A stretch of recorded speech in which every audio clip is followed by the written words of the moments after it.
In news from Jamaica, the opposition spokesman on justice and governance, Senator Mark Golding, is discouraging the reintroduction of hanging as was proposed last week by National Security Minister Robert Montague. Mr. Montague told media on Friday that the government is currently determining whether there are legal impediments for the resumption of hanging.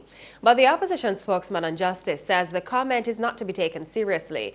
He told the Jamaica Observer that the death penalty is not a deterrent to violent crimes. He argues that, in fact, countries that have abolished the death penalty remain the safest with the least amount of murders. He further notes that murders have declined by 40% since 2010, which was an era in which the death penalty was not a factor. Therefore, he argues that the resumption of hanging at this time is not necessary, adding that the opposition does not believe capital punishment is the answer to Jamaica's crime problems. Meanwhile, constitutional attorney Bert Samuels says while capital punishment is still very legal in Jamaica, the law was amended in 1994. In 1994, the law was changed, removing capital punishment for all murders and creating classifications of capital and non-capital.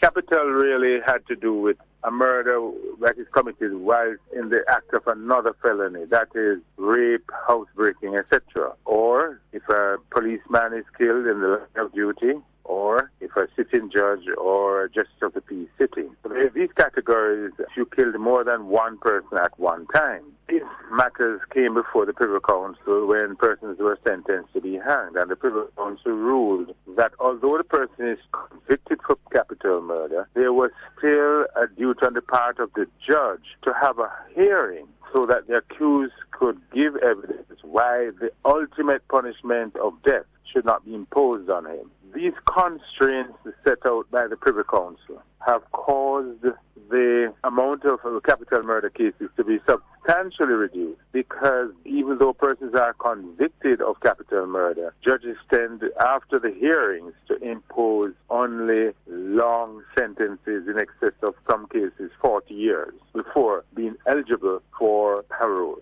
Added to that, we've had situations where the prosecution no longer indicts a capital because the jurors are sometimes reluctant to give a sentence which should lead to capital punishment. The system has been very slow in passing a sentence of death, but it is still on the books.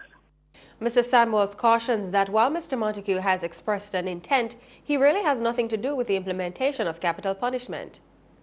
The minister is a member of the executive and he's also a member of the legislature, and he has nothing to do whatsoever with the question of sentence, because we operate on the separation of powers constitution. He really has little say in whether a person will be convicted for murder or hanged rather, or given long sentences. So I would caution the minister to be careful if he steps the line across the separation that it should be between the judiciary, who is the only person who can impose sentences of death, and he being a member of the legislature and the executive. It may just be a wish on his part, because he really has nothing whatsoever to do with whether the sentence of death is imposed or not. The prerogative of mercy, for example, is exercised by the Governor General, and even where a person is sentenced to death, he can appeal to the Governor General to exercise the prerogative of mercy. At no time will the minister be involved in sentence.